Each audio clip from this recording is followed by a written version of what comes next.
నమస్తే. లా excellence Telugu current అఫైర్స్కి స్వాగతం.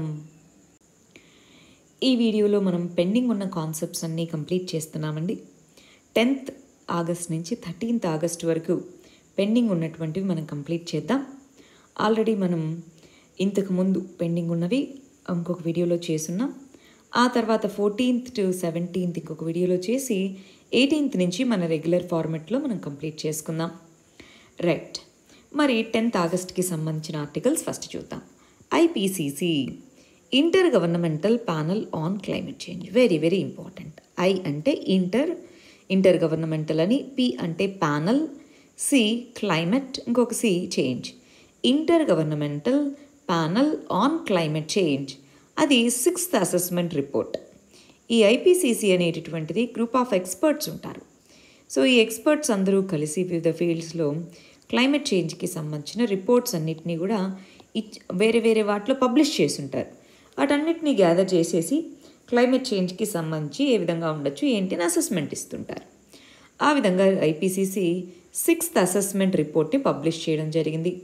దాని పేరు climate change 2021 the physical science basis అనేటటువంటి దాని పేరు. అదేం చెప్పింది? సీ లెవెల్ రైజ్ అవుతుంది అని, దానివల్ల గ్లోబల్ వార్మింగ్ వల్ల సీ లెవెల్ రైజ్ అవుతుందని, కోస్టల్ ఏరియాస్లో చాలా ఫ్రీక్వెంట్గా కోస్టల్ ఫ్లడింగ్ అనేటటువంటిది అవ్వడం, మాన్సూన్లో ఎక్స్ట్రీమిటీస్ అనేటటువంటివి రావడం, ఇవన్నీ జరుగుతూ ఉన్నాయి. దీనివల్ల స్పెసిఫిక్గా ఇండియా, సౌత్ ఏషియా కంట్రీస్ చాలా ఎక్కువ ఇంపాక్ట్ అవ్వబోతున్నాయి అని చెప్తున్నారు. దాంతోపాటు ఓవరాల్గా ఎక్స్ట్రీమ్ ఈవెంట్స్ పెరుగుతూ ఉన్నాయి. కొన్ని చోట్ల విపరీతమైన ఫ్లడ్స్, కొన్ని చోట్ల డ్రాట్స్, కొన్ని చోట్ల ఫైర్స్, ఇలా ఎక్స్ట్రీమ్ ఈవెంట్స్ పెరుగుతూ ఉన్నాయని, వాటిలో స్నో కవర్ అనేది హిందూకుష్ హిమాలయన్ రీజన్ ఏదైతే ఉందో అక్కడ స్నో కవర్ మెల్ట్ అవ్వడం, గ్లేషియర్ మెల్టింగ్ అంటాం, గ్లేషియర్ మెల్టింగ్ అనేటటువంటిది అవ్వడం, ఇవన్నీ కూడా ఇంపాక్ట్స్ అని చెప్పారు. స్పెసిఫిక్గా ఇండియాకి సంబంధించి ఇంపాక్ట్స్ని కూడా డిస్కస్ చేశారు. ఇది మనకి చాలా important prelims and mains point of వ్యూలో. మనం ఒక స్పెషల్ వీడియో దీని మీద డిజైన్ చేస్తున్నాం.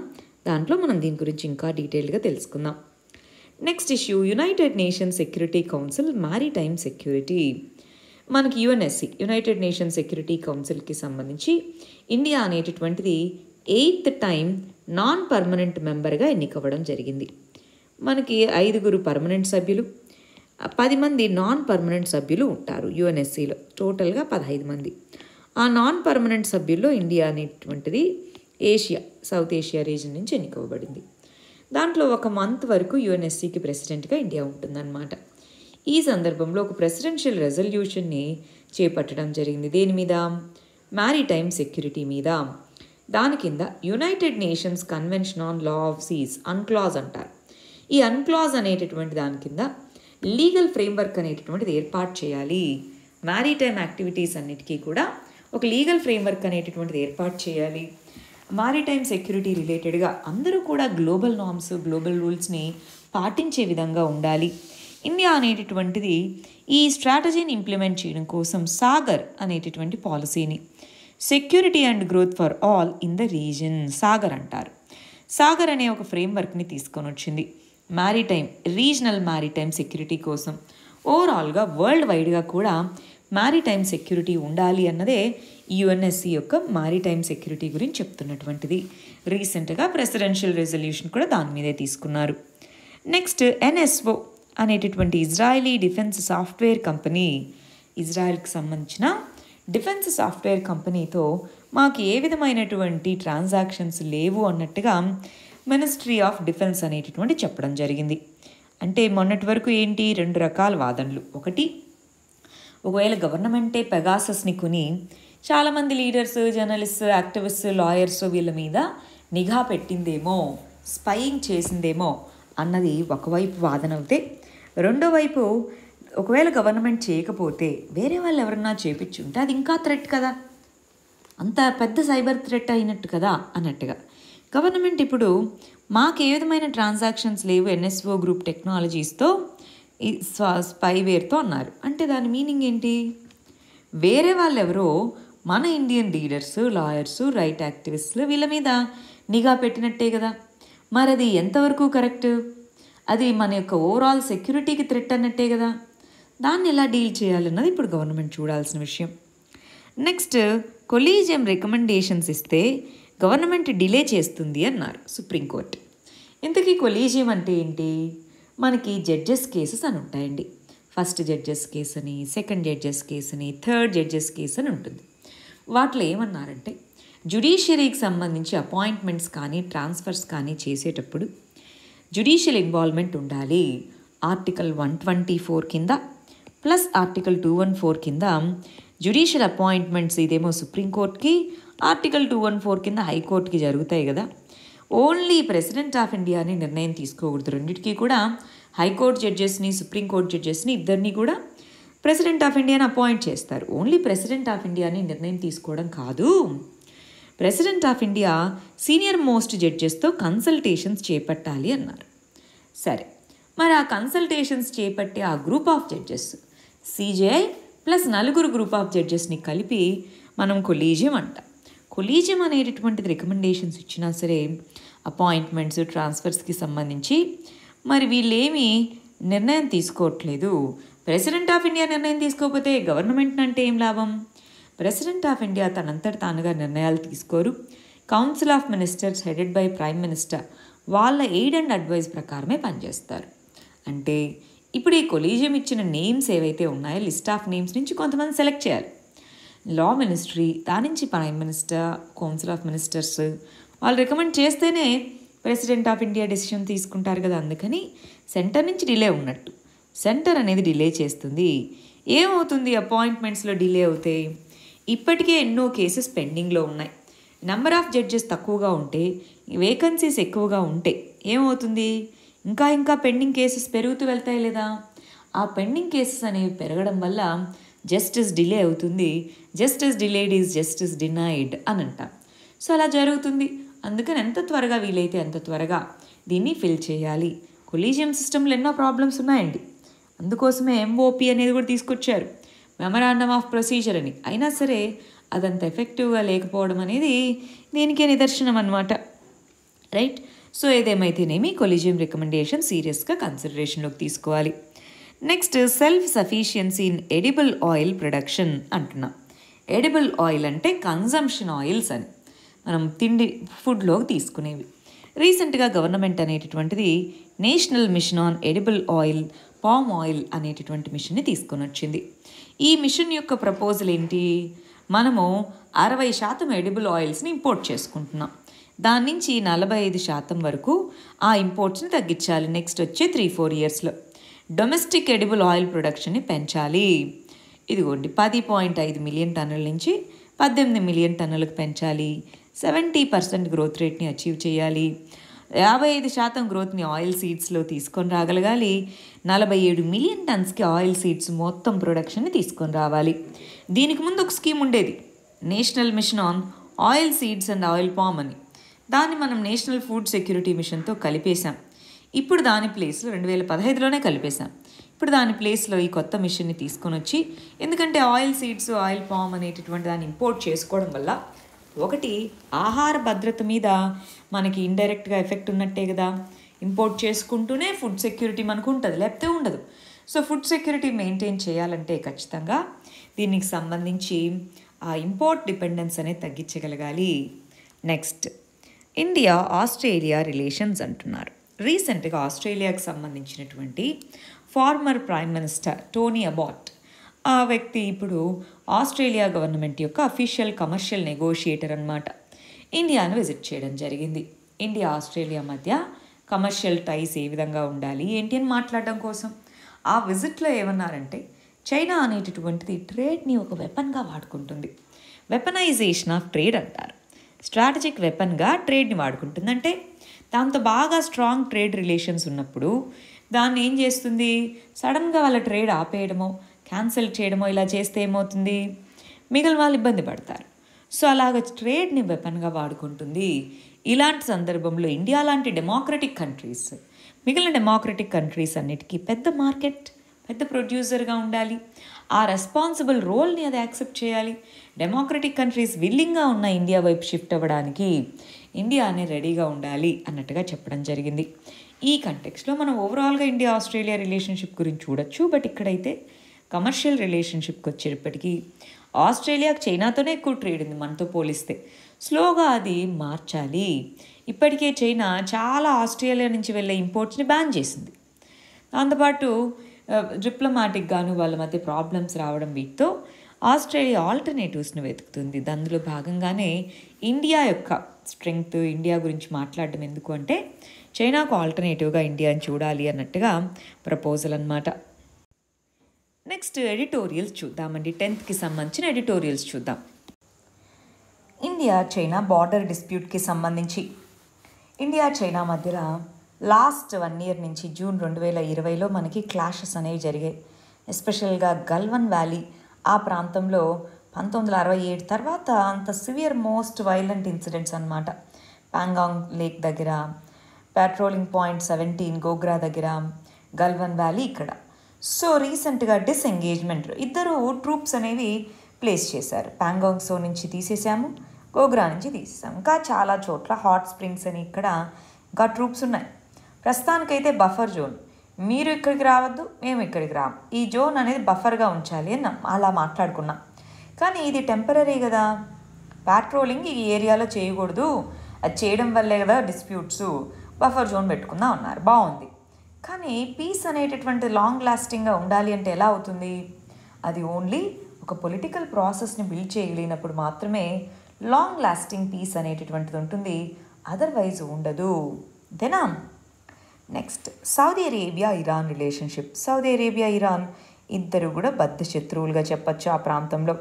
సౌదీ అరేబియానేమో సున్నీ అనేటటువంటి మెజారిటీ ముస్లిం కమ్యూనిటీ అయితే ఇరాన్లో మెజారిటీ ముస్లిం కమ్యూనిటీ షియా అన్నమాట. సో వీళ్ళిద్దరికీ రైవలరీ ఉంది. ఇక్కడ వాళ్ళిద్దరి కంట్రీస్లో వేరే వేరే సెక్ట్స్ ఉన్నందుకు కాదండి గొడవ, రీజనల్ డామినెన్స్. ఎవరు రీజనల్గా డామినెంట్ పవర్గా ఉండాలి. సో దానివల్ల ఎప్పుడూ గొడవలు, పర్షియన్ గల్ఫ్ ప్రాంతంలో ఎప్పుడూ కాన్ఫ్లిక్ట్ అన్నమాట. సో ఈ సెక్టేరియన్ కాన్ఫ్లిక్ట్ కాస్త సున్నీ షియా కాన్ఫ్లిక్ట్ అనేది పవర్ స్ట్రగుల్ కోసం ఇండియా ఇరాన్ మధ్యలో. కానీ రీసెంట్గా అక్కడున్న జియో పొలిటికల్ సిచ్యువేషన్లో మార్పు వచ్చింది. ఏంటది? అబ్రహాం అకార్డ్స్ అని. మరి ఇజ్రాయెల్ అనేటటువంటిది ఇప్పుడు మేజర్ డామినెంట్ కంట్రీగా అవతరిస్తూ ఉంది. చాలా దేశాలు యుఏఈ, బహ్రెయిన్ ఇవన్నీ కూడా అబ్రహాం అకార్డ్స్ అన్నటువంటి పేరు కింద ఇజ్రాయెల్తో డీల్స్ చేసుకుంటున్నారు. GCC Gulf cooperation council dysfunctional అయిపోయింది. అది ఉన్నప్పుడు సౌదీకి మేజర్ పవర్ సెంటర్గా ఉండేది. సో సౌదీ పవర్ తగ్గిపోతూ వస్తుంది. ఈ సందర్భంలో రీసెంట్గా సౌదీ, ఇరాన్ అవి రెండూ కూడా మేము టాక్స్ జరుపుకుంటాము అన్నలాంటి హింట్స్ ఇచ్చాయి. సో అది ఆ రెండు దేశాల మధ్య మంచి సయోధ్య కనుక కుదిరింది అంటే అది వెస్ట్ ఏషియా ప్రాంతంలో పీస్కి దారితీస్తుంది. ఎస్పెషలీ పర్షియన్ గల్ఫ్ ప్రాంతంలో అక్కడ చాలా వరకు ఆయిల్, గ్యాస్ ఇంపోర్ట్స్ అనేవి ఆ ప్రాంతంలో ట్రాన్స్పోర్టేషన్ చేస్తుంటారు. సో అది కనుక అయింది అంటే బెటరే. మనకి కూడా ఇండియాకు కూడా సీ లైన్స్ సేఫ్టీ ఉంటుంది, నావిగేషనల్ సేఫ్టీ ఉంటుంది. మనం రెండు దేశాలతోనూ బెటర్ రిలేషన్షిప్ని మెయింటైన్ చేయడానికి చూస్తున్నాం, బ్యాలెన్స్ మెయింటైన్ చేయడానికి చూస్తున్నాం. అది మనకి ఇప్పుడు ఈజీ అవుతుంది రెండు కనుక కలిస్తే. నెక్స్ట్ లేబర్ లా రిఫార్మ్స్ అంటున్నాం. మనకి labour codes 44 central government labour చట్టాలను కాస్త 4 చట్టాలుగా గవర్నమెంట్ మార్చడం జరిగింది. మనకి ఇది కన్కరెంట్ లిస్ట్లో ఉంది. అంటే అటు స్టేట్స్ దీని మీద చట్టాలు చేయొచ్చు, అటు సెంటరు చట్టాలు చేయొచ్చు. మనం ఏం చేసామంటే చాలా డీటెయిల్డ్ వీడియో చేసాం, లేబర్ లాస్ మీద చాలా డీటెయిల్డ్ వీడియో చేసాం. ఎవరైనా చూడని వాళ్ళు ఉంటే చూడొచ్చు. మన ఛానల్లో లేబర్ లాస్ అని టైప్ చేస్తే కనిపిస్తుంది మన లా ఎక్సలెన్స్ అని. సరే, కోడ్ ఆన్ వేజెస్ అని ఒకటి, ఇండస్ట్రియల్ రిలేషన్స్ కోడ్ అని, ఆక్యుపేషనల్ సేఫ్టీ కోడ్ అని, కోడ్ ఆన్ సోషల్ సెక్యూరిటీని, ఇలా 4 మేజర్ కోడ్స్. అయితే కన్సల్టేషన్ ఇండస్ట్రియల్ గ్రూప్స్తో కానివ్వండి, లేబర్ ఆర్గనైజేషన్స్తో కానివ్వండి, ప్రాపర్ కన్సల్టేషన్స్ లేకపోవడము, సుప్రీంకోర్టు కొన్ని గైడ్లైన్స్ ఇవి చేయాలి అని చెప్పడము, లీగల్గా అవి వైబుల్గా అనిపించకపోవడము, ఇలా ఎన్నో రకాల సమస్యలు అనేవి ఉన్నాయి. దానివల్ల ఇప్పటికీ కూడా అవి పాస్ చేసే సంవత్సరం అవుతుంది, అయినా సరే ఇంప్లిమెంట్ చేయలేకపోతున్నాం. ఇలాంటి సందర్భంలో ప్రాపర్ కన్సల్టేషన్స్ అనేవి ఉండాలి. ఒకసారి మీరు ఆ 4 చట్టాలు ఏంటి, ఆ 4 కోడ్స్ ఏంటి అని కనుక చూస్తే ఇంకొంచెం మీకు క్లారిటీ వచ్చే అవకాశం ఎక్కువ ఉంటుందండి. ఒకసారి ఆ వీడియో, కాంప్రిహెన్సివ్ వీడియో చూడండి. Next misinformation and feminism. Social మీడియాలో మిస్ఇన్ఫర్మేషన్, ఫేక్ ఇన్ఫర్మేషన్ ఇవి స్ప్రెడ్ ఎక్కువగా ఉంది. సోషల్ నార్మ్స్ ఏవైతే ఫిజికల్ వరల్డ్లో ఉన్నాయో అవి సైబర్ వరల్డ్లో కూడా, ఆన్లైన్ వరల్డ్లో కూడా యాంప్లిఫై అవుతున్నాయి. సో ఏదైనా విమెన్ మాట్లాడితే అగ్రెసివ్గా వాళ్ళకి రెస్పాన్స్ అనేది రావడం, వాళ్ళ యొక్క క్యారెక్టర్ని క్వశ్చన్ చేయడం, ఇలాంటి సిచ్యువేషన్స్ ఎదుర్కోవాల్సి వస్తుంది. సో ఇది ఎంతవరకు కరెక్ట్ అంటే సోషల్ మీడియా, సైబర్ స్పేస్ అనేటటువంటిది కూడా విమెన్ ఎలినేట్ చేస్తుందా, అంటే నేనేం మాట్లాడినా సరే ఇది పెద్ద కాన్ఫ్లిక్ట్ అవుతుంది అన్న దాంతో ఏమీ మాట్లాడకుండా అలా వదిలేయడము. సో ప్రొఫెషనల్గా షేమ్ అనేటటువంటి ఆ feeling of shame and guilt అనేది పెంచేలాగా సోషల్ మీడియా ప్లాట్ఫామ్స్ తయారయ్యాయి. మరి ఏం చేయాలంటారు? అవేర్నెస్ అనేటటువంటిది, జెండర్ స్పెసిఫిక్ పాలసీస్ అనేటటువంటివి ఇలాంటి వే ఫార్వర్డ్ అవుతాయి. నెక్స్ట్, వెస్ట్ బెంగాల్ చీఫ్ మినిస్టర్కి సంబంధించి మనకు తెలుసు, మమతా బెనర్జీ ఎమ్మెల్యేగా ఎన్నికవ్వలేదు. ఎమ్మెల్యేగా ఎన్నికవ్వకపోయినా సరే ఆర్టికల్ 164 కింద ఒక పర్సన్ సీఎంగా అపాయింట్ అవ్వచ్చు, కానీ 6 months లోపు అతను లేదా ఆమె లెజిస్లేచర్కి ఎన్నికవ్వబడాలి. వాళ్ళకి మనలాగా 2 చట్టసభలు లేవు. మనకి ఎమ్మెల్యే ఎమ్మెల్సీస్ ఉంటాయి, వాళ్ళకి అలా లేవు, ఓన్లీ ఎమ్మెల్యేసే. సో ఇప్పుడు 6 months లోపు ఆమె ఎన్నికవ్వబడలేదంటే ఆమె రిజైన్ చేసేయాలి, ఆమె ప్లేస్లో వేరే వాళ్ళు రావాలి. సో అది పొలిటికల్ క్రైసిస్కి దారితీయచ్చు. సో బై ఎలక్షన్స్ అనేటటువంటివి కండక్ట్ చేస్తే 6 months లోపు అప్పుడు ఎన్నికలు జరిగే అవకాశం ఉంటుంది. అప్పుడు ఈ పొలిటికల్ క్రైసిస్ అనేటటువంటిది ఎదుర్కోవచ్చు. Next, plastic pact. Plastic pact అంటే ఏంటి? ప్లాస్టిక్ ఎంత హానికరమో మనకు తెలుసు. ఈ సందర్భంలో ఇండస్ట్రీస్ అనేటటువంటి ప్లాస్టిక్ని ప్రొడ్యూస్ చేస్తాయి. మరి ప్రొడ్యూస్ చేసి అమ్మేసుకుంటే సరిపోయినా కాదు కదా. సో రా మెటీరియల్ దగ్గర నుంచి ప్రిలిమినరీ ప్రోడక్ట్స్, దాని నుంచి ఫినిష్డ్ గూడ్స్, దాని నుంచి వేస్ట్గా అవి అవుతాయి. సో దీన్ని ఇక్కడ వదిలేయకుండా మళ్ళీ ఈ వేస్ట్ని ఈ రా మెటీరియల్తో కనెక్ట్ చేస్తే, సర్క్యులర్గా వాడితే, ప్రాసెస్ చేసి వాడితే అప్పుడు కొంతవరకు ప్లాస్టిక్ వేస్ట్ జనరేషన్ని మార్చొచ్చా, తగ్గించవచ్చా? మనకి ఇండియాలో ప్లాస్టిక్ వేస్ట్ మేనేజ్మెంట్ రూల్స్ కింద ఎక్స్టెండెడ్ ప్రొడ్యూసర్ రెస్పాన్సిబిలిటీ అని ఉంటుంది, ఈపీఆర్ అంటాం. ఈ ఎక్స్టెండెడ్ ప్రొడ్యూసర్ రెస్పాన్సిబిలిటీ అంటే ప్లాస్టిక్ని ప్రొడ్యూస్ చేయడమే కాదు, దాన్ని డిస్పోజ్ చేయడంలో కూడా ఇంపార్టెంట్ రోల్ ప్లే చేయాలి కంపెనీస్ అనేది ఎక్స్టెండెడ్ ప్రొడ్యూసర్ రెస్పాన్సిబిలిటీ అంటాం. సో వాటిని తీసుకొని రావాలి. ప్లాస్టిక్ ప్యాక్ట్ అనే మోడల్స్ని సౌత్ ఆఫ్రికా, ఆస్ట్రేలియా, యూకే వీటిలో ఇంప్లిమెంట్ చేస్తున్నారు. ఇప్పుడు CII, world wide fund for nature India, ఇవి రెండూ కలిసి ప్లాస్టిక్ ప్యాక్ట్ అంటే కార్పొరేట్ కంపెనీస్ అనేటటువంటివి కూడా రెస్పాన్సిబుల్గా ఉండాలి ప్లాస్టిక్ వాడకంలో అన్నది చెప్పడం అన్నమాట. దానికే ప్లాస్టిక్ ప్యాక్ట్ అనేటటువంటి దానిగా పిలవడం జరిగింది. అది ఇంప్లిమెంట్ చేసి సర్క్యులర్ ఎకనామిక్ మోడల్ని ఇంప్లిమెంట్ చేయగలిగితే కొంతవరకు ప్లాస్టిక్ వేస్ట్ని మనం రిడ్యూస్ చేయగలము. నెక్స్ట్ 11th సంబంధించిన ఆర్టికల్స్ చూద్దాం. ఫస్ట్ ఇష్యూ వచ్చేటప్పటికి 127వ కాన్స్టిట్యూషనల్ అమెండ్మెంట్ బిల్ 2021. మనకి 102వ కాన్స్టిట్యూషనల్ అమెండ్మెంట్ యాక్ట్ అనేటటువంటిది ఉంది. అది 338, 342A అనే 2 ఆర్టికల్స్ని యాడ్ చేసింది. దాని ప్రకారం ప్రెసిడెంట్ ఆఫ్ ఇండియా గవర్నర్ యొక్క కన్సల్టేషన్ ద్వారా ఓబీసీ, సోషలీ ఎడ్యుకేషనలీ బ్యాక్వర్డ్ క్లాసెస్ని రికగ్నైజ్ చేయొచ్చు, స్టేట్స్కి మాత్రం ఆ అధికారం లేదు అన్నారు. సుప్రీంకోర్టు అనేటటువంటిది మరాఠా రిజర్వేషన్ కేసులో మరి కాన్స్టిట్యూషనల్ అమెండ్మెంట్ ద్వారా తీసుకొచ్చారు కాబట్టి అంతే అని అన్నారు. సో అయితే ఈ బిల్ ద్వారా 127వ కాన్స్టిట్యూషనల్ అమెండ్మెంట్ బిల్, ఇది 105వ కాన్స్టిట్యూషనల్ అమెండ్మెంట్ యాక్ట్. సో అంటే బిల్స్ అన్ని లిస్ట్ చేసుకుంటారు, ఇంట్రడ్యూస్ చేసిన దాని ప్రకారం, పాస్ అయిన దాని ప్రకారం వేరే నెంబర్స్ వస్తాయి. సో 105వ కాన్స్టిట్యూషనల్ అమెండ్మెంట్ యాక్ట్, దీని ప్రకారం మనకి మళ్ళీ స్టేట్ గవర్నమెంట్స్కి పవర్స్ ఉండేలాగా పార్లమెంట్ మార్పు చేయడం జరిగింది. దాంతోపాటు ఇందిరా సాహ్ని కేసులో 50% కంటే ఎక్కువ రిజర్వేషన్స్ వర్తించకూడదు అన్నారు. చాలా స్టేట్స్ అడిగాయి 50% కంటే ఎక్కువ రిజర్వేషన్స్ ఉండేలాగా చూడండి. ఎందుకంటే ఓబీసీ పాపులేషన్ అన్నది చాలా రాష్ట్రాల్లో 50% అబవ్ ఉంది.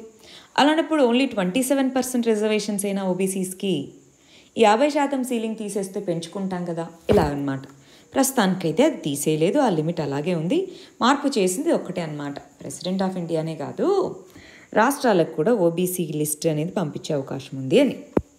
Next, criminalization of politics. Supreme court అనేది లాస్ట్ ఇయర్ చెప్పింది ఏమని, మీరు ఒక క్యాండిడేట్ని మీ పార్టీ తరపు నుంచి నిలబెడుతుంటే మీ పార్టీ వెబ్సైట్లో ఆ క్యాండిడేట్కి ఏమన్నా క్రిమినల్ కేసులు ఉన్నాయా అవన్నీ కూడా పబ్లిష్ చేయాలి, క్రిమినల్ హిస్టరీని పబ్లిష్ చేయాలి అన్నారు. అయితే సుప్రీంకోర్టు రీసెంట్గా మేము మిమ్మల్ని అడిగి ఎన్ని రోజులైంది, మీరు చేయట్లేదు, సూపర్ఫిషియల్గా చేస్తున్నారు, అందుకని 48 గంటల్లోపే చేయండి, క్యాండిడేట్స్ని మీరు సెలెక్ట్ చేసుకున్న 48 గంటల లోపల ఒక డీటెయిల్డ్గా వాళ్ళ మీద ఉన్న క్రిమినల్ హిస్టరీని పెట్టండి అన్నారు.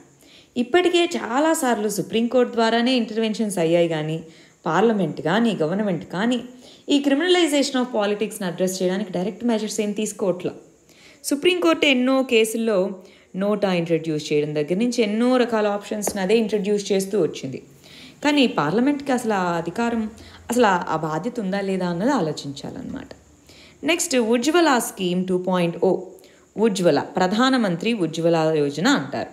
ఉజ్వల అంటే ఎల్పిజి గ్యాస్ కనెక్షన్స్ని కల్పించడం. ఎల్పిజి గ్యాస్ కనెక్షన్స్ కల్పించడం ద్వారా 1 క్లీనర్ ఫ్యూయల్ని ప్రమోట్ చేసినట్టు, 2 విమెన్ హెల్త్ని, కట్టెలిపోయి వీటి మీద అయితే పొగ వాటి వల్ల ఎన్నో ప్రాబ్లమ్స్ వస్తాయి, సో విమెన్ హెల్త్ని ప్రొటెక్ట్ చేసినట్టు. సో ఇప్పుడు మైగ్రెంట్ విమెన్ కూడా, ఇంతకుముందు అయితే అడ్రస్ ప్రూఫ్ కంపల్సరీ ఈ ఉజ్వల కింద ఎల్పిజి సిలిండర్ పొందాలంటే, ఇప్పుడు సెల్ఫ్ డిక్లరేషన్ చాలు అడ్రస్ ప్రూఫ్ లేకున్నా. దాంతోపాటు ఈ స్కీమ్ కింద 1600 ఫినాన్షియల్ సపోర్ట్ని ఎల్పిజి కనెక్షన్కి కల్పిస్తారు. డిపాజిట్ ఫ్రీ ఎల్పిజి కనెక్షన్ ఇవ్వడము, దాంతోపాటు సుమారుగా ఈ దీంట్లో 10 మిలియన్ అంటే 1 కోటి ఎల్పిజి కనెక్షన్స్, కొత్త ఎల్పిజి కనెక్షన్స్ ప్రొవైడ్ చేయాలి అన్న ఉద్దేశంతో ఫస్ట్ రీఫిల్ అనేటటువంటిది కూడా ఫ్రీగా ఇచ్చేలాగా దీన్ని డిజైన్ చేశారు. ఉజ్వల స్కీమ్ ఎల్పిజి కనెక్షన్స్ అని గుర్తుపెట్టుకోవాలి. Next India Sri Lanka relations. రీసెంట్గా శ్రీలంకకు సంబంధించినటువంటి కొత్త ఎన్వాయ్ని అపాయింట్ చేశారు. ఇండియా శ్రీలంక మధ్యలో ఈ మధ్య జరిగిన వివాదం ఒకటి ఏంటి, 2019లో ఇండియా, శ్రీలంక, జపాన్ ముగ్గురు కలిసి ట్రైలేటరల్ అగ్రిమెంట్ ఒకటి చేసుకున్నారు. ఈస్ట్ కంటైనర్ టెర్మినల్, కొలంబో పోర్ట్లో ఈస్ట్ కంటైనర్ టెర్మినల్ని బిల్డ్ చేయాలని. కానీ శ్రీలంక మా దేశంలో ఒప్పుకోవట్లేదు, లేబర్ యూనియన్స్ ఒప్పుకోవట్లేదు అని క్యాన్సిల్ చేసింది. వెస్ట్ కంటైనర్ టెర్మినల్లో కావాలంటే తీసుకోండి, ఇది ఇవ్వలేము అని. మనము చైనా యొక్క ప్రెషర్ వల్లనే డ్రాప్ అయింది అని మనకి కోపం అన్నమాట. ఈ కంటెక్స్లో అదొక ఇష్యూ. ప్లస్ శ్రీలంకలో ప్రావిన్షియల్ కౌన్సిల్స్ అనేవి ఉన్నాయి.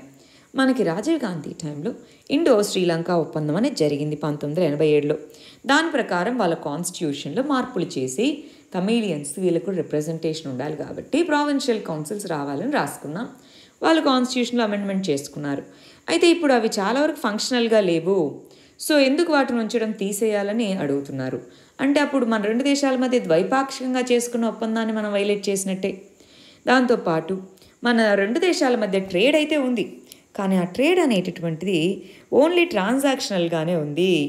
అది స్ట్రాటజిక్గా మలిచే విధంగా చూసుకోవాలి అన్నదే ఇక్కడ మనకు చెప్తున్నటువంటిది అన్నమాట. Next issue telecom sector. Telecom సెక్టార్కి సపోర్ట్ కావాలి అని అడుగుతున్నారు. టెలికాం సెక్టార్లో 3+1 ఇండస్ట్రీగా అది మారింది. అంటే 3 ప్రైవేట్ సెక్టార్ కంపెనీస్, ఓ public sector company. 3 private sector companies ఏమేంటి, జియో, భారతీ ఎయిర్టెల్, ఐడియా, వొడాఫోన్, అంతేనా. 1+1 అంటే మన బిఎస్ఎన్ఎల్. ఇవే ఉన్నాయి. ఇంతకుముందు చాలా ఉండేవి కదా, ఇప్పుడు పోయినాయి. ఈ కంటెక్స్లో మరి ఎందుకని మనము ఈ పర్టికులర్ టెలికాం సెక్టార్ నష్టాల్లో ఉన్నప్పుడు ఎందుకని గవర్నమెంట్ సపోర్ట్ చేయకూడదు, గవర్నమెంట్ సపోర్ట్ చేస్తే బాగుంటుంది కదా అన్న ఉద్దేశంతో అడుగుతున్నారనమాట. మనకి అండర్ ప్రైసింగ్, కాంపిటీషన్ పెరిగిపోయి అన్సస్టైనబుల్గా అందరూ తగ్గించుకుంటూ వెళ్ళారు.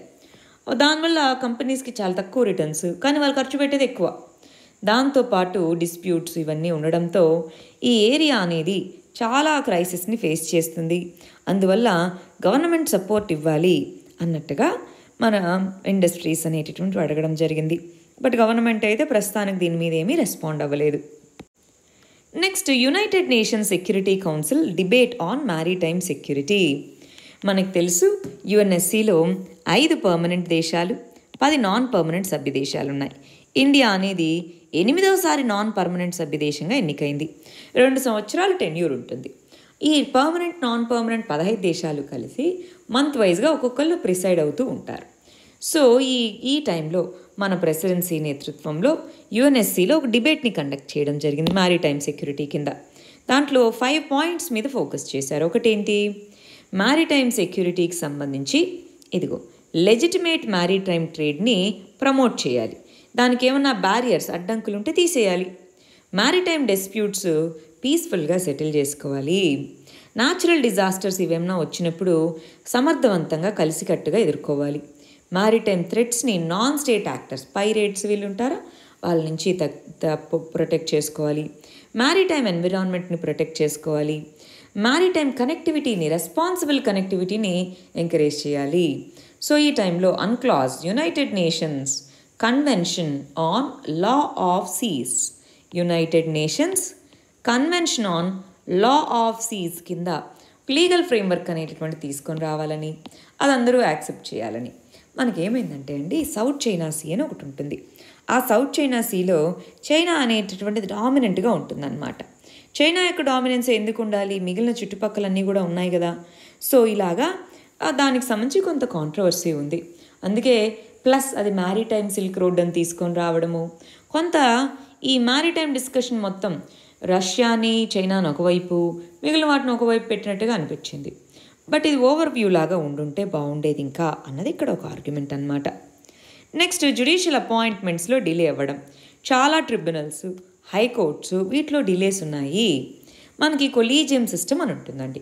జడ్జెస్ని అపాయింట్ చేయడానికి ఆర్టికల్ 124 కింద, ఆర్టికల్ 214 కింద, ఇదేమో సుప్రీంకోర్టు జడ్జెస్, ఇదేమో హైకోర్టు జడ్జెస్. దాని కింద మనకి ఒక కొలీజియం, సీజేఐతో పాటు, సుప్రీంకోర్టు యొక్క సీజేఐతో పాటు 4 సీనియర్ మోస్ట్ జడ్జెస్ ఉంటారు. సో వాటికి సంబంధించి వాళ్ళు రికమెండ్ చేస్తే గవర్నమెంట్ ఇంప్లిమెంట్ చేయాలి. అక్కడ డిలే చేస్తున్నారు. ట్రిబ్యునల్స్కి సంబంధించి సెలక్షన్ కమిటీస్ ఉంటాయి, వాళ్ళు రికమెండ్ చేసిన నేమ్స్ని అపాయింట్ చేయాలి. సో అక్కడ డిలే జరగడం అంటే, ఇవన్నీ డిలేస్ జరిగితే ఏమవుతుంది? కేసెస్ లేట్ అవుతాయి. కేసెస్ డిలే అవుతే జస్టిస్ డిలే అవుతుందా? సో డిస్ప్యూట్స్ అడ్రస్ చేయడం కష్టము, జస్టిస్ డినైల్ అనేది అవుతుంది. ఈ కంటెక్స్లో ఎంత త్వరగా వీలైతే అంత త్వరగా జ్యుడిషియల్ అపాయింట్మెంట్స్ అనేవి జరిగే విధంగా గవర్నమెంట్ చూసుకోవాలి. నెక్స్ట్, సివిల్ రిజిస్ట్రేషన్ సిస్టంలో ఇంప్రూవైజేషన్స్ కావాలి అంటున్నారు. మనకి హోమ్ మినిస్ట్రీ కింద సివిల్ రిజిస్ట్రేషన్స్ డేటాబేస్ అనేది ఉంటుంది. అంటే ఏంటి? మరణాలు, జననాలు, వాటి యొక్క లిస్ట్ అన్నమాట. మనకి బర్త్స్ అండ్ డెత్స్ యాక్ట్ అనేది 1969లో పాస్ చేశారు. ఆ తర్వాత అమెండ్మెంట్స్ తీసుకొచ్చారు. దాని ప్రకారం ఇండియాలో మ్యాండేటరీగా బర్త్స్ అండ్ డెత్స్ని రిజిస్టర్ చేయాలి అన్నారు. మనకి ఇది ప్రాపర్గా జరగట్లేదు. ఎన్నో ఆర్గనైజేషన్స్, హాస్పిటల్స్, వీటిని డేటా ఎంట్రీలా రకరకాల సంస్థల మధ్యలో కోఆర్డినేషన్ ఉండాలి. దానివల్ల కొంత డిలేస్ అనేటటువంటి అవుతున్నాయి. ప్లస్ మనకు అందుకనే ఎంతమంది చనిపోయారు క్లియర్గా కోవిడ్ వల్ల అన్న డేటా లేదు. ఎక్సెస్ డెత్స్ అప్రోచ్ అనేది వాడుతున్నాం. ఎక్సెస్ డెత్స్ అప్రోచ్ అంటే ఏంటి? లాస్ట్ ఇయర్ ఈ మంత్లో ఇంతమంది చనిపోయారు, ఈ మంత్ రఫ్గా ఇంతమంది ఉండొచ్చు, కానీ దీనికంటే ఎక్కువ ఉన్నారంటే వాళ్ళు కోవిడ్ వల్ల చనిపోయారు. అలాంటి ఎక్సెస్ డెత్ అప్రోచ్ని వాడుతున్నాం, కానీ అది యాక్యురేటా? కాదు. సో అందువల్ల సిఆర్ఎస్ సిస్టమ్ని బెటర్గా ఉండేలాగా చూసుకోవాలి. States, centre, hospitals, registration departments అవన్నీ కూడా కోఆర్డినేట్ చేసుకునేలా ఉండాలి. మరి 11th సంబంధించిన final article sports eco system. మనకి ఒలింపిక్ పర్ఫార్మెన్స్ తర్వాత స్పోర్ట్స్ ఎకో సిస్టమ్ అనేది పెంచాలి, స్పోర్టింగ్ కల్చర్ పెంచాలి. ఫర్ ఎగ్జాంపుల్ నార్త్ ఈస్ట్ కానీ పంజాబ్, హర్యానాలో ఇక్కడ ఎక్కువ మందికి మెడల్స్ ఎందుకు వచ్చాయి కంపారిటివ్లీ? స్పోర్టింగ్ కల్చర్ అనేటటువంటిది ఉంది, స్పోర్ట్స్ క్లబ్స్ అనేటటువంటివి ఉన్నాయి. అలాంటి వాటిని దేశవ్యాప్తంగా ఎంకరేజ్ చేయగలగాలి. స్పోర్ట్స్ పర్సన్స్కి అది ఓన్లీ మనకి జాబ్ కోసమో ఇంకొక దానికోసమో అన్నట్టుగా కాకుండా దానికి సంబంధించినటువంటి స్పెసిఫిక్స్ ఏవైతే ఉంటాయో ఆ స్పెసిఫిక్స్, ఇన్ఫ్రాస్ట్రక్చర్ కానీ ట్రైనింగ్ కానీ అవన్నీ ఇచ్చే విధంగా ఉండగలగాలి. రైట్? అప్పుడే ఇలాంటి స్పోర్ట్స్ ఇవన్నీ కూడా మనకి ఎంకరేజ్ అవ్వడానికి, అవార్డ్స్ రావడానికి వీటన్నిటికీ బెటర్గా ఉంటుంది. నెక్స్ట్ 12th సంబంధించినటువంటి ఆర్టికల్స్ చూద్దాం. ఫస్ట్ వచ్చేటప్పటికి హిమాచల్ ప్రదేశ్లో ల్యాండ్ స్లైడ్స్. ల్యాండ్ స్లైడ్స్ అంటే ఏంటి? ఒక స్లోప్ గుండా ల్యాండ్ యొక్క మెటీరియల్ జారి కిందికి రావడం. సో మనం హిమాచల్ ప్రదేశ్ స్టేట్ అనేటటువంటిది చాలా పార్ట్ అనేటటువంటిది హిమాలయాస్లో ఉంది.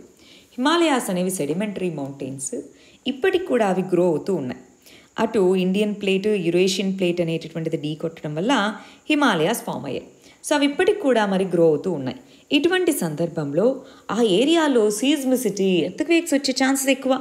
ఎర్త్క్వేక్ అనేది one of the primary reasons ల్యాండ్ స్లైడ్స్కి.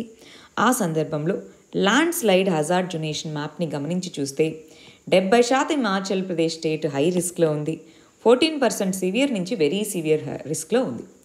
సో ఎర్త్క్వేక్స్ జోన్ అనేటటువంటిది ఉంది. సో 32% హై డ్యామేజ్ రిస్క్ జోన్గా ఉంది సీస్మిక్గా. దాంతోపాటు అంటే జియోలాజికల్గా ఆ ప్రాంతం వల్నరబుల్. రెండోది డెవలప్మెంటల్, మనం తీసుకున్న పాలసీస్ కూడా అలానే ఉన్నాయి. చూడండి, రాక్స్ని బ్లాస్ట్ చేసి ఇళ్ళకి వాడుకోవడం, ట్రీస్ని పడగొట్టేయడం, లార్జ్ స్పేసెస్ని క్లియర్ చేయడము, పెద్ద పెద్ద డ్యామ్స్, హైడ్రో పవర్స్ నిర్మించడము, రోడ్స్ అని చెప్పి మౌంటైన్స్ని కట్ చేయడము, ఇలాంటి వీటన్నిటి వల్ల రీసెంట్గా హిమాచల్ ప్రదేశ్లో ల్యాండ్ స్లైడ్స్ కిన్నౌర్ అన్న డిస్ట్రిక్ట్లో ఎక్కువగా జరిగాయి. మరి సడన్గా ఈ వల్నరబిలిటీస్కి రెయిన్ఫాల్, క్లౌడ్ బస్ ఇవి జరిగాయనుకో, పెద్ద వర్షం వస్తుంది. ఆ వర్షము, ఈ వల్నరబిలిటీస్ కలిసి ల్యాండ్ స్లైడ్స్ విపరీతంగా జరగడానికి కారకాలుగా మనం చెప్పచ్చు. ఈ సందర్భంలో ల్యాండ్ స్లైడ్స్ని ముందే గుర్తించి మనకు దానికి తగ్గట్టుగా పీపుల్ని అక్కడి నుంచి ఎవాక్యుయేట్ చేయడము, తగ్గట్టుగా ఇన్ఫ్రాస్ట్రక్చర్ని డిజైన్ చేసుకోవడం అనేది చాలా చాలా important. Next, mandal politics OBC bill. రీసెంట్గా మనకి కాన్స్టిట్యూషన్లో 127th అమెండ్మెంట్ బిల్, ఇది ఇప్పుడు 105th కాన్స్టిట్యూషనల్ అమెండ్మెంట్ యాక్ట్ అయింది. అంటే లిస్ట్ ఇంట్రడ్యూస్ చేసిన దాన్ని బట్టి 127వది పాస్ చేసి ఉంటారు. అంటే కొన్ని ఇంట్రడ్యూస్ చేస్తారని పాస్ చేయరు కదా. సో పాస్ చేసిన వాటిలో 105వ రాజ్యాంగ సవరణ చట్టం. దీని కింద రిజర్వేషన్స్ అనేటటువంటివి కల్పించడం జరిగింది. మరి రీసెంట్గా 102nd కాన్స్టిట్యూషనల్ అమెండ్మెంట్ బిల్ కింద ఓబీసీ లిస్ట్ అనేది ఓన్లీ సెంటరే ఇవ్వగలదు అని మార్చారు. సో దాన్ని మళ్ళీ మారుస్తూ స్టేట్స్కి కూడా పవర్ ఉండాలి కదా, ఓబీసీ ఎవరు అని గుర్తించే అధికారం స్టేట్స్ కూడా ఉండాలి, అందుకోసం మారుస్తూ దాన్ని పాస్ చేశారు. అదే టైంలో చాలామంది డిమాండ్స్ చేశారు, ఇవి ఇంట్రడ్యూస్ చేయలేదు బట్ డిమాండ్ చేశారు. 50% కంటే రిజర్వేషన్స్ పెరిగేలాగా చూడండి. రీసెంట్గా మరాఠా రిజర్వేషన్స్ ఎందుకు ఇవ్వలేదు? అది 50% సీలింగ్, ఇందిరా సాహ్ని అన్న కేసులో చెప్పినటువంటి 50% సీలింగ్ని దాటుతుందనే కదా. సో ఇవ్వలేదు, అది పెంచాలి అని చెప్పి మండల్ కమిషన్, సెకండ్ ఓబీసీ కమిషన్ని మండల్ కమిషన్ అంటారు. బీపీ మండల్ అనే వ్యక్తి దానికి చైర్మన్. సో మండల్ కమిషన్ 1990sలో ఓబీసీ రిజర్వేషన్స్ ఇవ్వాలన్నారు. అప్పటి నుంచి ఎన్నో రకాల రీజనల్ పార్టీస్ ఓబీసీ కాస్ట్ వీటిని బేస్ చేసుకొని వచ్చాయి. ఓబీసీ పాలిటిక్స్ మొదలయ్యాయి. ఇప్పుడు మళ్ళీ ప్రతి ఒక్కళ్ళు ఈ బిల్లుని సపోర్ట్ చేశారు, ఎక్కడ ఆర్గ్యుమెంట్స్ లేకుండా. ఎందుకని? ఓట్ బ్యాంక్ మిస్ అవుతుంది కాబట్టి. సో పొలిటికల్ పార్టీస్కి మరి వాళ్ళ యొక్క సోషల్ ఇంజనీరింగ్ ఫార్ములా మార్చాలి. మండల్ పాలిటిక్స్ అనేవి పెరుగుతూ ఉన్నాయి. ఈ సందర్భంలో ఏ విధంగా ఈ సోషల్ అండ్ పొలిటికల్ మొబిలిటీ తీసుకొని రావాలి అన్నది చూసుకోగలగాలి, అంతేనా? సో బట్ ఇక్కడ మరి ఇందిరా సాహ్ని కేసుని రీవిజిట్ చేయడానికి సుప్రీంకోర్టులో కేసు పెండింగ్ ఉంది. అది చేస్తారా చేయరా అన్నది మనం చూడాలి. Next, consumer dispute panel. మనకి కన్స్యూమర్ ప్రొటెక్షన్ చట్టము 2019 అని ఉంది. దాని కింద కన్స్యూమర్ కోర్ట్స్, కన్స్యూమర్ డిస్ప్యూట్స్ ఉంటే ప్యానల్స్ ఏర్పాటు చేశారు. ఈ కన్స్యూమర్ ప్యానల్స్కి సంబంధించిన అడ్మినిస్ట్రేటివ్ సెటప్ కానీ, ఇన్ఫ్రాస్ట్రక్చర్ కానీ, అపాయింట్మెంట్స్ కానీ జరగలేదు. 2019లో ఎప్పుడో పాస్ అయింది.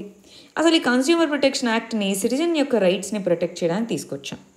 మరి సెంటర్, స్టేట్స్ అనేటటువంటివి అసలు ఈ కన్స్యూమర్ ప్యానల్స్ని అపాయింట్ చేయలేదు అంటే ఏంటి దాని మీనింగ్? కన్స్యూమర్ డిస్ప్యూట్స్ అనేవి అక్కడ పెండింగ్ పడిపోతాయా? సో 8 weeks లోపు మీరు నాకు చెప్పండి అని సెంటర్ని, స్టేట్ని సుప్రీంకోర్టు అడిగింది. ఎందుకు చేయలేదు మీరు? అసలు మీకు అవసరం లేదు అనుకుంటున్నారా? ఏంటి మీ ఉద్దేశం? Plus legislative impact study. చట్టం పాస్ చేశాను అయిపోయిందంటే చాలదు కదా, అది ఇంప్లిమెంట్ అవుతుందా, అవుతే ఎంత ఇంపాక్ట్ ఉంది ఏంటి, ఇవన్నీ చూడాలి. సో అవంతా జరపండి అన్నట్టుగా సుప్రీంకోర్టు చెప్పడం జరిగింది. నెక్స్ట్ ఇష్యూ, పిఎస్యూస్ని సేల్ చేస్తాము అంటున్నారు. పబ్లిక్ సెక్టార్ యూనిట్స్ని సేల్ చేస్తామంటున్నారు.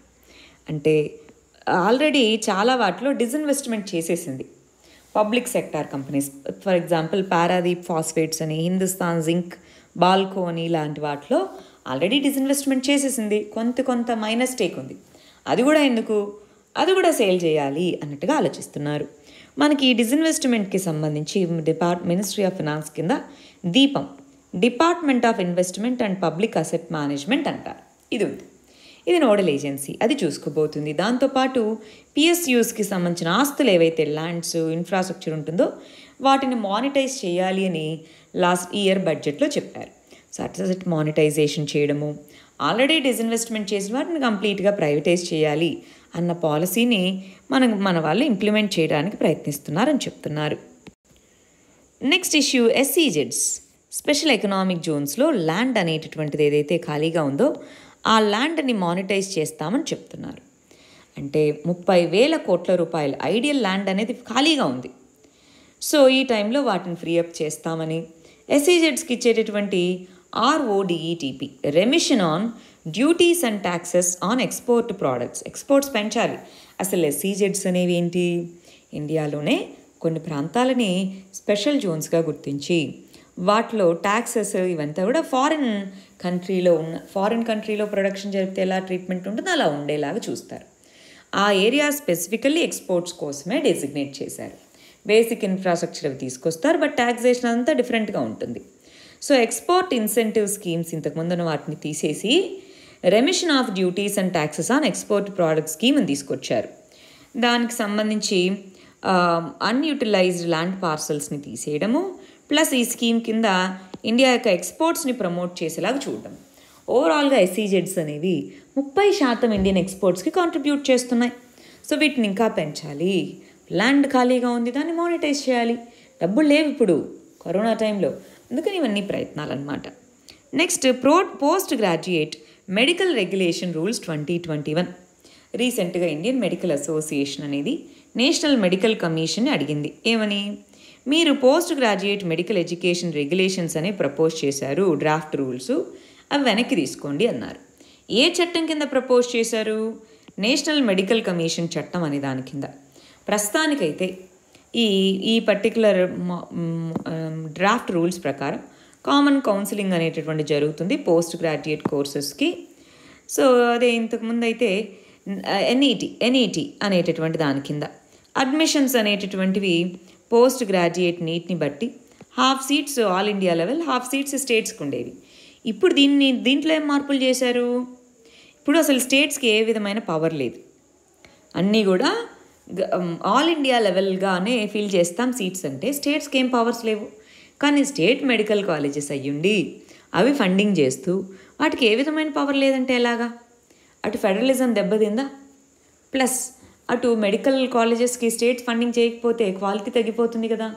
అందుకనే ఇండియన్ మెడికల్ అసోసియేషన్ మళ్ళీ ఈ రూల్స్ని ఒకసారి రీవిజిట్ చేయండి అన్నట్టుగా అడగడం జరిగింది. నెక్స్ట్ తమిళనాడు యొక్క ఫిస్కల్ అనాలిసిస్. రీసెంట్గా తమిళనాడు అనేది వైట్ పేపర్ని ఇష్యూ చేసింది. మన ఇండియాలో అఫీషియల్ డాక్యుమెంట్స్ వీటిని వైట్ పేపర్స్ అని పిలుస్తూ ఉంటారు. యూకే అనేది వైట్ పేపర్స్ అంటుంది. సో మనం UK model of administration follow అవుతాం కాబట్టి మనం కూడా వైట్ పేపర్స్ అని పిలుస్తాం. తమిళనాడు అనేది అసలు ఫిస్కల్ సిచ్యువేషన్ ఎలా ఉంది వాళ్ళ రాష్ట్రంలో అన్న దాని మీద ఒక వైట్ పేపర్ని రిలీజ్ చేసింది. దాని ప్రకారం ఆనెస్ట్గా చూస్తే వాళ్ళు చాలా అప్పుల్లో ఉన్నారు అని, ఒక్కొక్క ఇండివిజువల్ మీద 2.5 లక్షల అప్పుల్లో ఉన్నారని తెలిసింది. బట్ ఆనెస్ట్గా ఎంత అప్పుల్లో ఉన్నారు, ఎంత రెవెన్యూస్ వస్తాయి, ఎలా ఇంప్రూవైజ్ చేస్తామని ఆ డాక్యుమెంట్ మాట్లాడుతుంది. మరి అలాంటప్పుడు జెన్యూన్ సొల్యూషన్స్ తెచ్చుకోగలం. మనం ఎప్పుడైతే ప్రాబ్లమ్ని జెన్యూన్గా ఐడెంటిఫై చేస్తామో సొల్యూషన్స్ కూడా జెన్యూన్గా అలా వస్తాయన్నమాట. ఆనెస్ట్ అప్రైజల్స్ అనేది ఇంపార్టెంట్. సో ఈ మోడల్ని వేరే రాష్ట్రాలు కూడా ఫాలో అవ్వచ్చు. ఇప్పుడు చూడండి, ఏపీ కానీ తెలంగాణ కానీ ఎంత అప్పుల్లో ఉన్నా ఏంటి, క్లియర్గా ఎక్కడెక్కడ అయ్యాయి, ఎంత ఖర్చు అవుతుంది, ఆ వైట్ పేపర్ని ఇష్యూ చేసి ఎంత రెవెన్యూస్ రావచ్చు, ఎంత రాలేకపోవచ్చు, ఇవన్నీ చూడాలి కదా. చూస్తే ఇంకా బెటర్గా ఉంటుందా లేదా, అది ఇక్కడ మనం గమనించాల్సింది. Next issue booster dose. అసలు బూస్టర్ డోస్ అనేటటువంటిది ఎందుకు ఇవ్వాలి ఏంటి అని. WHO అనేటటువంటిది 1974లో ఎక్స్పాండెడ్ ప్రోగ్రామ్ ఆన్ ఇమ్యునైజేషన్ అది లాంచ్ చేసాం, ఇండియాలో మనం ఇంప్లిమెంట్ చేసాం. ఆ తర్వాత యూనివర్సల్ ఇమ్యునైజేషన్ ప్రోగ్రామ్ అనేది తీసుకొచ్చాం. ఆ తర్వాత మనకు తెలుసు చాలా కమ్యూనికబుల్ డిసీజెస్ తగ్గాయి అని, కొన్ని డిసీజెస్ని ప్రివెంట్ చేయగలిగాము అని కూడా మనకు తెలుసు. స్మాల్ పాక్స్ కానీ, పోలియో కానీ, ఇవన్నీ. సో ఈ టైంలో చాలా వరకు COVID-19కి సంబంధించిన చాలా వ్యాక్సిన్స్ అనేవి నాన్ రెప్లికేటింగ్ వ్యాక్సిన్స్ కేటగిరీ కిందకి వస్తాయి. అంటే వ్యాక్సిన్స్ 2 రకాలు, రెప్లికేటింగ్, నాన్ రెప్లికేటింగ్ అని. నాన్ రెప్లికేటింగ్కి వచ్చేటప్పటికి లాంగ్ లాస్టింగ్ ఇమ్యూనిటీ అనేటటువంటిది ఉండకపోవచ్చు. సో అర్లీ ఇమ్యూనిటీని ఇండ్యూస్ చేస్తాయి, కానీ అది సస్టైన్ అవుతాయా లేదా అనేటటువంటివి తెలియదు. సో అందుకని మనకి అప్పటికప్పుడు బూస్టర్ డోసెస్ అనేటటువంటివి ఇస్తూ వెళ్తే కొంతవరకు ఇమ్యూనిటీ ప్రొలాంగ్డ్గా ఉండొచ్చు. ప్రస్తుతానికి మనకి ఇంకా ఎన్ని రోజులు ఇమ్యూనిటీ లాస్టింగ్ అవుతుంది అన్నది మనకు తెలియదు. కాబట్టి బూస్టర్ డోస్ యొక్క ఆవశ్యకత ఉంది అన్నట్టుగా చెప్తున్నారు. Next urban jobs safety net. Pandemic అనేది అందరినీ ఇంపాక్ట్ చేసిందా? లైవ్లీహుడ్స్ అన్ని ప్రాంతాల్లోనూ, రూరల్ ఏరియాస్, అర్బన్ ఏరియాస్ అన్ని రాష్ట్రాల్లోనూ ఇంపాక్ట్ అనేది చూపించింది. మరి ఈ కంటెక్స్లో 2 అప్రోచెస్ ఫాలో అవుతాం. ఫస్ట్, ఎకనామిక్ షాక్ ఉన్నప్పుడు పీపుల్కి ఫార్మల్ యాక్సెస్ టు లైవ్లీహుడ్ కనిపించాలి. ఈ లైవ్లీహుడ్ సేఫ్టీ నెట్ అన్నది కాంప్రహెన్సివ్గా ఉండాలి. కాకపోతే మనకి ఎంజీఆర్ఎన్ఎస్ అనేటటువంటి లైవ్లీహుడ్ సేఫ్టీ నెట్టే కాంప్రహెన్సివే, కానీ ఓన్లీ రూరల్ ఏరియాస్ కదా. మరి అర్బన్ ఏరియాస్లో కూడా ఇటువంటి స్కీమ్ని తీసుకొని రాగలిగితే బెటర్గా ఉంటుంది అని చెప్తున్నారు. ఇది ఎప్పటి నుంచో ఉన్న సజెషన్ అండి. రైట్ టు వర్క్ అన్నది ఓన్లీ రూరల్ ఏరియాస్లోనే ఎందుకు ఉండాలి? 30% ప్రజలు అర్బన్ ఏరియాస్లో ఉన్నారు కదా, అక్కడ కూడా డిస్ట్రెస్లో చాలామంది ఉన్నారు. ఓన్లీ రూరల్ ఏరియాస్లోనే ఉంటే డిస్ట్రెస్ అని కాదు కదా. మరి ఆ డిస్ట్రెస్లో ఉన్న పాపులేషన్కి ఏ విధంగా చూడాలి? So national urban livelihood scheme లాంటి ఒక స్కీమ్ని తీసుకొని రాగలిగితే బెటర్గా ఉంటుంది అని చెప్తున్నారు. ఫైనల్గా ఒడిస్సాకు సంబంధించినటువంటి గవర్నమెంట్ అనేటటువంటిది హాకీకి స్పాన్సర్ చేయడము. రీసెంట్గా మనకు తెలుసు హాకీ అనేది 41 years తర్వాత మనకు ఒలింపిక్ మెడల్ వచ్చింది. ఒడిస్సా సీఎం తన యొక్క పర్సనల్ ఇంట్రెస్ట్ ప్లస్ దాని మీద ఇన్వెస్ట్ చేశారు. అది ఆ రాష్ట్రానికి కంట్రీకి కూడా డివిడెండ్స్ని తెచ్చిపెట్టింది. అంటే ఇది ఒక ఎగ్జాంపుల్ మాత్రమే అండి. స్పోర్ట్స్ అనేటటువంటి దానికి మనం సరిపడినంత ఆదరణ, ఫండింగ్, ట్రైనింగ్ ఇవి ఇస్తే మనం దేంట్లోనూ తక్కువ కాదు, ఎక్సెల్ అవ్వచ్చు. సెకండ్ లార్జెస్ట్ పాపులేషన్ అండి మనది. అబిలిటీస్ ఉన్నాయి, డైవర్సిటీ ఉంది, క్యాపబిలిటీస్ ఉన్నాయి. వాటిని యూజ్ చేసుకునేలాగా మనం ముందుకెళ్ళాలి. నెక్స్ట్ 13th సంబంధించిన ఆర్టికల్స్ అండి. పార్లమెంటేరియన్స్ ప్రొటెస్ట్లతో లోక్సభ ముగిసింది. సో అసలు రీసెంట్గా ప్రొటెస్ట్ అనేటటువంటివి చేశారు, అడ్జార్న్మెంట్స్ అనేటటువంటివి చేశారు బోత్ హౌసెస్. సో దాంట్లో అపోజిషన్ లీడర్స్ కావాలని మ్యాన్ హ్యాండిల్ కూడా చేశారు. అక్కడ ఉన్న వాళ్ళని కాకుండా బయట వాళ్ళని కూడా తీసుకొని వచ్చి అన్నారు. సో ఇక్కడ మనము ప్రొటెస్ట్లు చేయడం గురించి, ఇవన్నిటి గురించి చూస్తే డిగ్నిటీ అండ్ డెకోరం అనేటటువంటిది అసలు మెయింటైన్ చేస్తున్నారా పార్లమెంట్కి సంబంధించి? ఎస్, రైట్ టు ప్రొటెస్ట్ అనేది ఉంది, పార్లమెంటేరియన్స్ చేయొచ్చు. కానీ ఒక డిగ్నిటీ, ఒక డెకోరం అనేటటువంటిది ఉంటుందా పార్లమెంటరీ చట్టసభలకి? అది మెయింటైన్ చేసేలాగా ఉన్నారా పార్లమెంటేరియన్స్ అన్నది క్వశ్చన్. అది చేసేలాగా ఉండాలి. అప్పుడే కదా కామన్ సిటిజన్స్కి మన పార్లమెంటరీ వ్యవస్థ మీద, మన పార్లమెంట్ మీద నమ్మకం అనేది ఉండేది, అంతేనా కాదా? సో పార్లమెంటేరియన్స్ ప్రొటెస్ట్ అనేటటువంటి దాన్ని అసలు ఏ విధంగా చూడాలి? ప్రివిలేజెస్ ఉన్నాయి, కానీ దాన్ని ఎలా యూజ్ చేసుకోవాలన్నది ఇంపార్టెంట్. నెక్స్ట్, ఆఫ్ఘనిస్తాన్ ఖయాస్ సిచ్యువేషన్లోకి వెళ్ళిపోయింది. ఇంపార్టెంట్ సిటీస్ అన్ని క్యాప్చర్ చేసుకున్నారు. ఎలక్టెడ్ గవర్నమెంట్స్ అనేది పవర్ షేరింగ్ చేసుకుంటామన్నది అయినా ఒప్పుకోట్లా. ఇంతకుముందు రూరల్ ఏరియాసే కంట్రోల్లో ఉండేవి, ఇప్పుడు అర్బన్ ఏరియాస్ కూడా కంట్రోల్లోకి వచ్చేసాయి. సో వాళ్ళేం మాట వినట్లేదు. యుఎస్ఏ అనేది ఆఫ్ఘనీస్ వాళ్ళని వాళ్ళే ప్రొటెక్ట్ చేసుకోవాలి, తమని తామే ప్రొటెక్ట్ చేసుకోవాలని చెప్పి వెళ్ళిపోతున్నారు.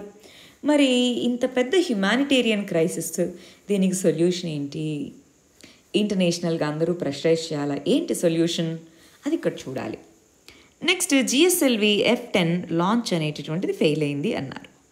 మనకి జిఎస్ఎల్వి అనేటటువంటిది 3 stage లాంచ్ వెహికల్స్లో ఎస్ఎల్వి శాటిలైట్ లాంచ్ వెహికల్ అనేది first generation launch vehicle, augmented లేదా అడ్వాన్స్డ్ శాటిలైట్ లాంచ్ వెహికల్ అనేది second generation, PSLV polar satellite launch vehicle third generation launch vehicle, GSLV అనేది 4th జనరేషన్. ఆ జిఎస్ఎల్విలో జిఎస్ఎల్వి కన్వెన్షనల్ అని, GSLV Mark 3 అంటాం అడ్వాన్స్డ్ది ఉన్నాయి.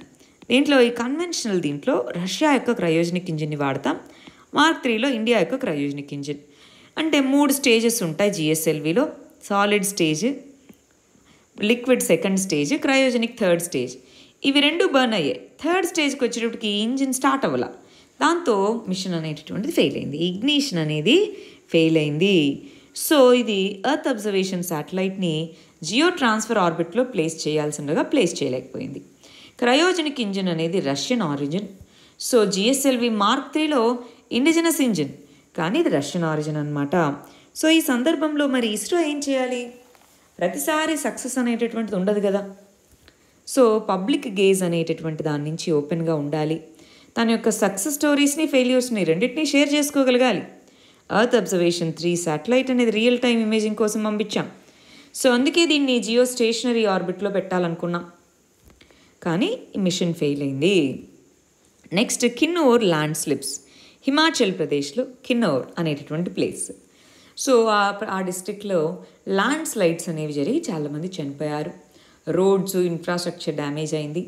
Traffic ఇదంతా కూడా అవాంతరాలు కలిగాయి. మరి ఈ సందర్భంలో ల్యాండ్ స్లైడ్ అంటే ఏంటి?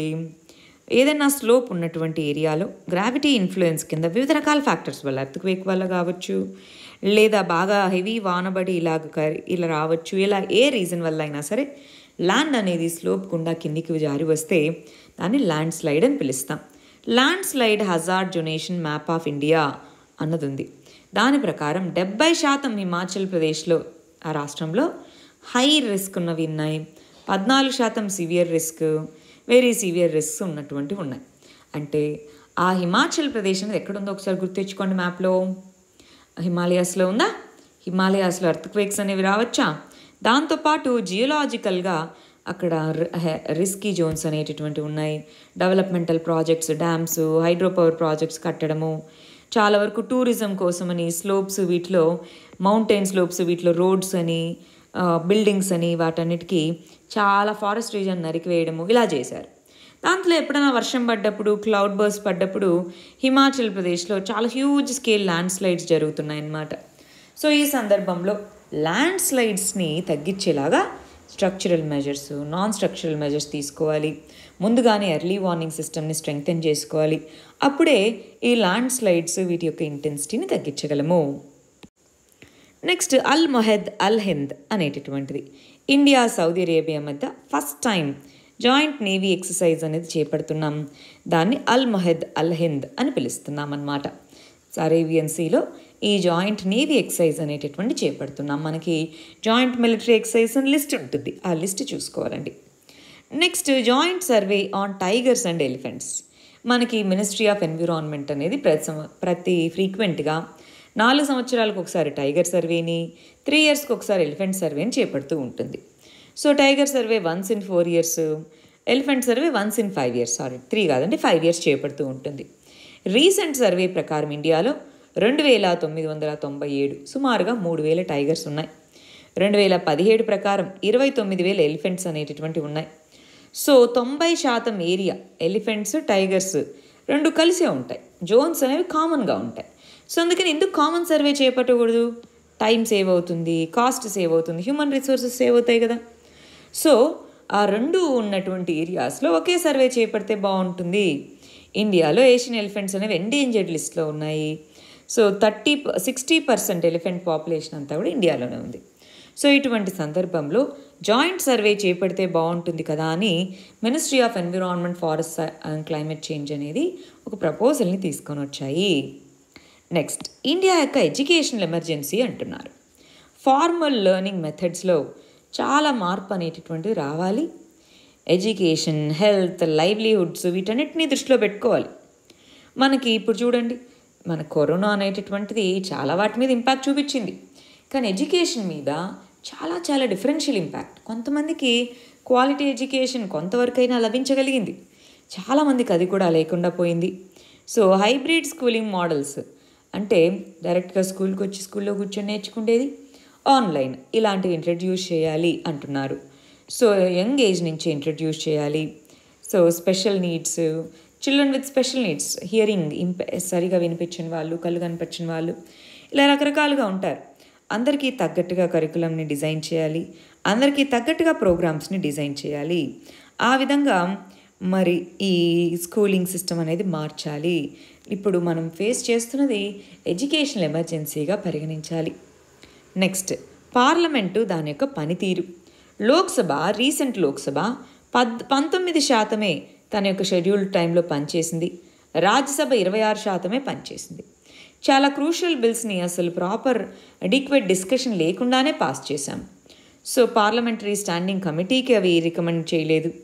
క్వశ్చన్ అవర్ అనేటటువంటిది ఏదైతే ఉందో అసలు అది వర్క్ కూడా అవ్వలేదు. రాజ్యసభ, లోక్సభలో పాలసీ ఇష్యూస్ మీద డిబేట్స్ జరగలేదు. సప్లిమెంటరీ బడ్జెట్ని చాలా తక్కువ టైంలో పాస్ చేసేసారు.